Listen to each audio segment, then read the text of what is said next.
petites touches de couleur entraînent et guident notre imagination.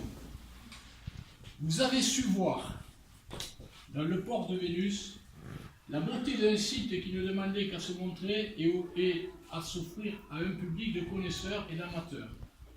Et le maire que je suis vous en remercie pour l'ensemble des ports André, au nom également de mon conseil municipal. Les défis ne font pas peur.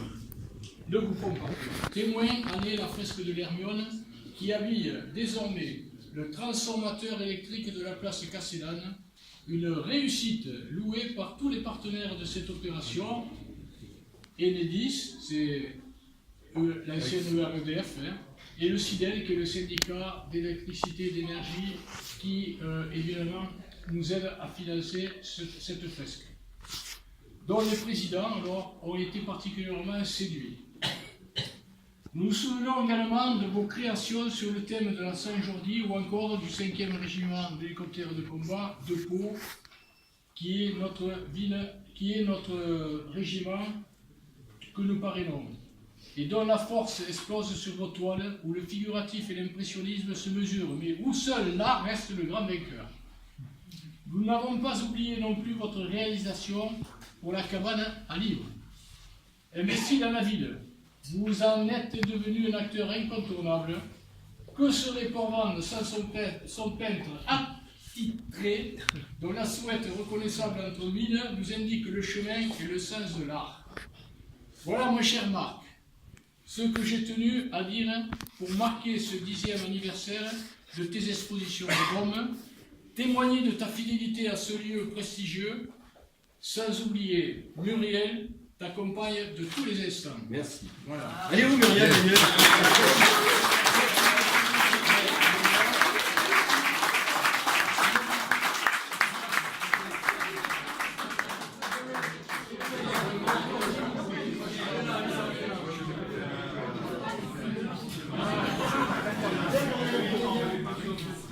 Ah, je parle bien, elle arrive.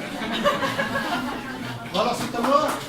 Ça va être long. Je sais que vous avez soif.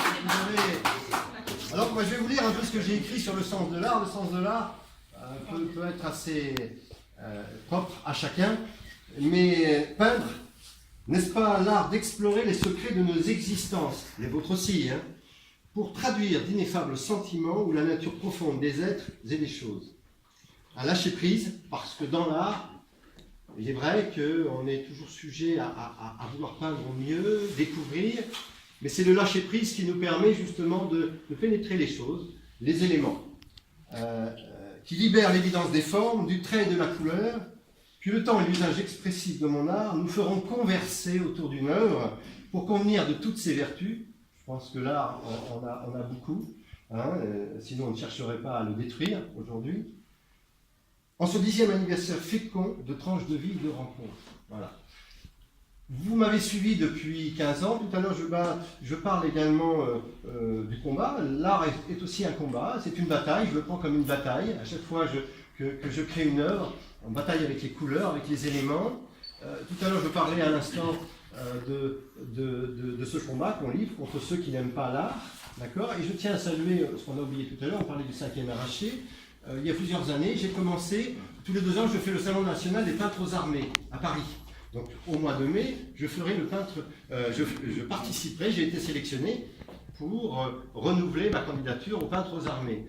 Et cette année, donc, j'ai pu travailler en collaboration avec le SNEC de Montlouis Collioure, représenté ici par monsieur le capitaine Marc Dutry, son épouse, voilà, qui m'ont fait le plaisir de pouvoir aller peindre sur place et qui font partie de ces combattants, de ces éléments qui nous assurent une paix durable, j'espère, et commémoratif au niveau du corps. Et ces peintres que j'avais invités étaient dans la région d'Ila-Nouveau, où il y a le musée du Normandie-Niemen. Donc cette collaboration, cette fraternité entre les hommes de combat, les aviateurs russes et français et polonais.